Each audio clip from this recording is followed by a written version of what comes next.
Hello dear service engineers, ఈరోజు మనం ఈ డీజీ స్టార్ట్ అవ్వట్లేదు అని కంప్లైంట్ ఇచ్చారు. సో ఒకసారి ఈ జనరేటర్ కంప్లైంట్ ఏంటి అనేది ఒకసారి చూద్దాం.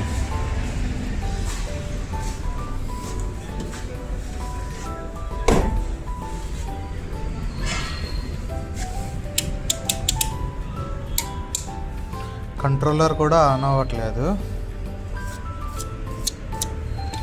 సో ఒకసారి ఇలా డీజీ ఆన్ అవ్వకపోవడానికి రీజన్స్ ఏంటి అంటే, ఫస్ట్ ఆఫ్ ఆల్ బ్యాటరీ. ఒకవేళ బ్యాటరీ బాగుంది అంటే మెయిన్ ఫ్యూజ్ ఏమైనా పోయిందేమో చూడాలి. ఇంకా అది కూడా బాగుంది అంటే కంట్రోల్ ప్యానల్లో ఎంసీబీ ఉంటుంది, అది ఏమైనా ట్రిప్ అయిందేమో చూడాలి. ఒకవేళ ఎంసీబీ ట్రిప్ అవ్వలేదు అంటే ఎంసీబీ వరకు మనకు వోల్టేజ్ వస్తుందో లేదో చెక్ చేసుకోవాలి. ఎంసీబీకి వోల్టేజ్ రాకపోతే మనం డైరెక్ట్ బ్యాటరీ, మెయిన్ ఫ్యూజ్ అన్నీ చెక్ చేసుకొని అప్పుడు కంట్రోల్ ప్యానల్ దగ్గరికి రావాలి. ఇంకా అది కూడా బాగుంది అంటే కంట్రోలర్ బ్యాక్ సైడ్ వరకు వోల్టేజ్ వస్తుందా లేదా చెక్ చేసుకోవాలి. వోల్టేజ్ వచ్చిన తర్వాత కూడా కంట్రోలర్ ఆన్ అవ్వట్లేదంటే కంట్రోలర్ ఫాల్ట్ ఉంటుంది. సో ఫస్ట్ మనం బ్యాటరీలో వోల్టేజ్ ఉందా లేదన్నది ఫస్ట్ చూద్దాం. ఓకే, సో ఫస్ట్ మనం లామినేటర్ తీసుకుందాం. సో మనం ఫస్ట్ బ్యాటరీ కండిషన్ ఎలా ఉందో ఫస్ట్ చూసిన తర్వాత బ్యాటరీలో వోల్టేజ్ ఉందా లేదా చూద్దాం. Okay, DG position bad. First battery condition not good. Clean చేసి పొజిషన్ చూద్దాం. చూస్తే బ్యాటరీ ఛార్జర్ కూడా ఆన్లో ఉంది. బ్యాటరీ చూద్దాం ఒకసారి. ఫస్ట్ మనం క్లాంప్ మీటర్ని డీసీలో పెట్టుకుందాం.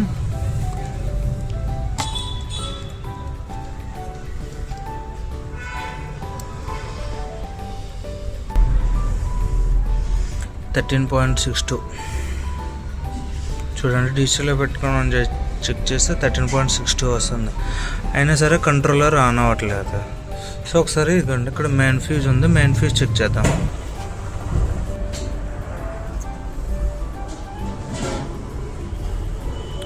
ఫ్యూజ్ ఆల్రెడీ ఎవరో ఫుల్ బైపాస్ చేస్తారు. చూద్దాం ఒకసారి అక్కడ వరకు, కంట్రోల్ ప్యానల్ వరకు వోల్టేజ్ వస్తుందో రావట్లేదో. ఫ్యూజ్ పొజిషన్ తీసి మళ్ళీ అక్కడ పెట్టాము.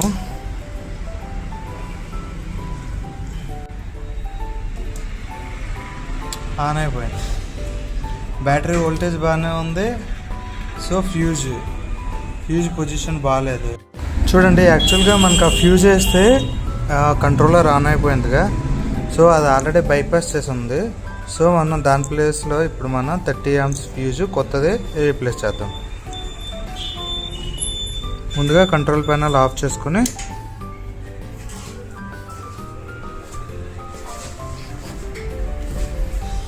మనం అక్కడ ఇది ఓపెన్ చేసాంగా. సో ఇది రిమూవ్ చేసేసి దాని ప్లేస్లో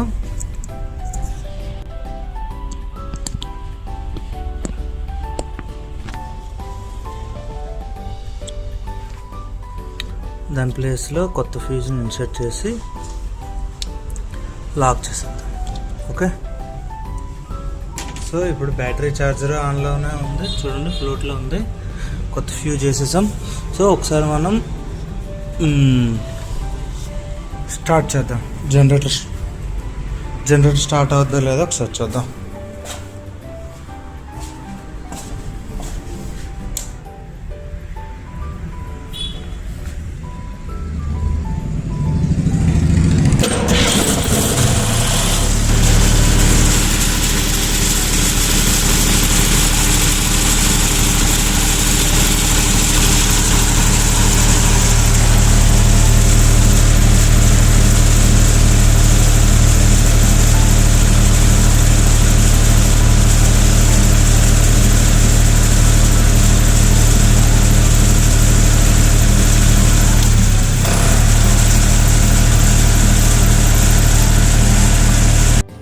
ఇక్కడ అబ్జర్వ్ చేస్తే మనకి డీజీ రన్నింగ్లో కంట్రోలర్ ఆఫ్ అయిపోయింది.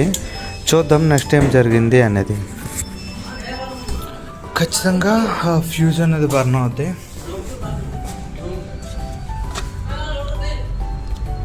చూద్దాం ఫ్యూజ్ బర్న్ అయిందా లేదా.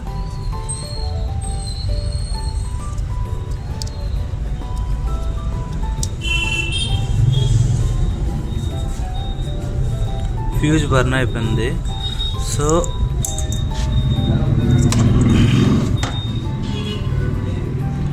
సో దీనికి మెయిన్ రీజన్స్ ఏంటి అంటే, ఫ్యూజ్ బర్న్ అయిపోయిందిగా, మెయిన్ రీజన్స్ ఏంటి అంటే మనకు స్టాప్ చేసేటప్పుడు stop solenoid high amps draw చేసింది అనుకోండి, హై యాంప్స్ డ్రా చేసినా సరే ఫ్యూజ్ పోద్ది. అండ్ స్టాప్ సాలినాయిడ్ ఇష్యూ ఏదైనా ఇంటర్నల్ షార్ట్ ఉన్నా సరే అలానే డ్యామేజ్ అవుద్ది, ఫ్యూజ్ బర్న్ అయిపోద్ది. లేదా ఇంకేదైనా స్టాప్కి సంబంధించి ఏదైనా వైర్ ఎక్కడైనా బైపాస్ అయినా దేనికైనా తగిలినా సరే ఆ టైంలో అలానే అవుద్ది. నెక్స్ట్ ఇంకొకటి ఏంటి అంటే చూడండి, ఇక్కడ ఈ కనెక్టింగ్ స్టాప్ సాలినాయిడ్ కనెక్టింగ్ ఉంటుంది కదా, అది లూజ్ ఉన్నా సరే అలానే అవుద్ది. సో ఫస్ట్ మనం ఏం చేద్దాము అంటే స్టాప్ సాలినాయిడ్ని బైపాస్ చేసి ఒకసారి స్టార్ట్ చేద్దాం, కొత్త ఫ్యూజ్ వేసి. ఓకే, సో మనం కొత్త ఫ్యూజ్ చేద్దాం. కొత్త ఫ్యూజ్ వేసి స్టార్ట్ చేద్దాం. స్టాప్ అయ్యేటప్పుడు రీలే ఆన్ అయ్యింది, స్టాప్ సాలినాయిడ్ వరకు వోల్టేజ్ వచ్చి డీజీ ఏం కాకుండా రన్ అవుతుంది అంటే ఇష్యూ ఏం లేనట్టే. అప్పుడు మనం స్టాప్ సాలినాయిడ్ చెక్ చేసుకోవాలి ఒకసారి. నేను కొత్త ఫ్యూజ్ మళ్ళీ 30 amps ఫ్యూజ్ కొత్తది, నేను 30 amps ఫ్యూజ్ కొత్తది వేసాను. ఓకే, సో ఈ వేసేటప్పుడు వేసా కదా, కంట్రోలర్లో స్టార్ట్ చేస్తాము. స్టాప్ కమాండ్ వచ్చిన తర్వాత కూడా, అంటే స్టాప్ సాలినాయిడ్ బైపాస్ చేసాం కాబట్టి స్టాప్ అవ్వదు. బట్ ఏం అవ్వకుండా జనరేటర్ రన్ అయింది అంటే నో ప్రాబ్లం, లేదంటే మనకు స్టాప్ కమాండ్లోనే ఇష్యూ ఉన్నట్టు. స్టార్ట్ చేస్తున్నాం.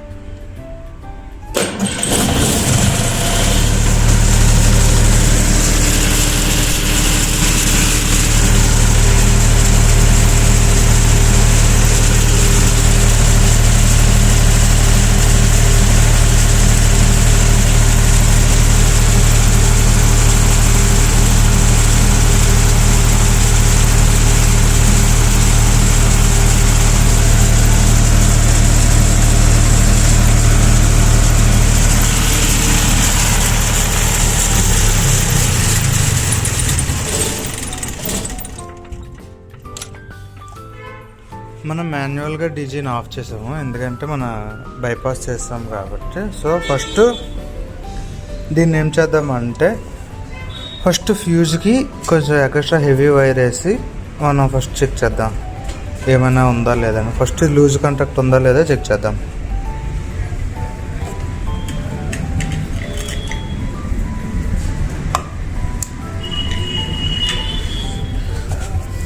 సో ముందుగా కంట్రోల్ ప్యానల్ని ఆఫ్ చేసుకొని చూడండి, ఈ కనెక్టర్ ఉంది కదా, కనెక్టర్ ఇది, దీన్ని టిప్ కొంచెం మనం టైట్ చేద్దాం. టైట్ చేసి దాంట్లో ఇన్సర్ట్ చేసి టేప్ చేద్దాం. కనెక్టర్ టైట్ చేసా, కటింగ్ ప్లేయర్తో ప్రెస్ చేసి పిన్ టైట్ చేసా. సో ఒకసారి మనం ఈ మూమెంట్ ఫ్రీగా ఉందా లేదా అనేది చూద్దాం. ఫ్రీగానే ఉంది. సో వైర్స్ ఎక్కడైనా షార్ట్ అయ్యా, పాజిటివ్ నెగిటివ్ అనేది చూసుకుందాం. ఏం లేదు. సో ఒకసారి మనం కంట్రోలర్తో స్టార్ట్ చేద్దాం, స్టాప్ అవుద్దో లేదో చూద్దాం.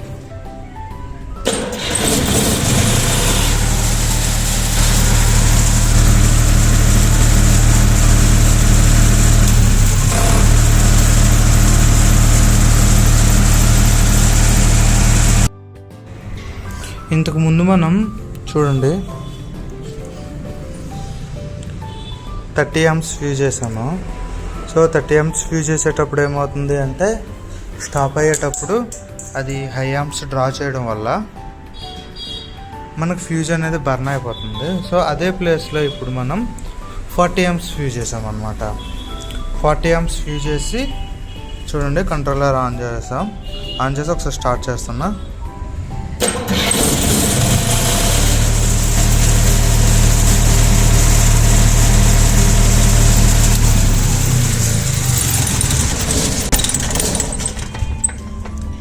సాలనాయిడ్ హోల్డ్ అయింది. సో పట్టుకుంది, స్టాప్ అయిపోయింది. సో స్టాప్ సాలనాయిడ్ రిలీజ్ అయింది.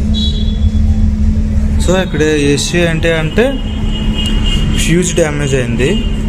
ఫ్యూజ్ మనం 30 amps వేస్తే అది షార్ట్ అయిపోతుంది. సో మనం 40 amps దాని ప్లేస్లో రీప్లేస్ చేయగానే మనకు స్టాప్ అవుతుంది. ఓకే, సో ఈ బ్రేక్ డౌన్ ఇది అన్నమాట. సో ఈ వీడియో మీకు యూజ్ అనిపిస్తే డీజీ టెక్నీషియన్కి షేర్ చేయండి. Thank you.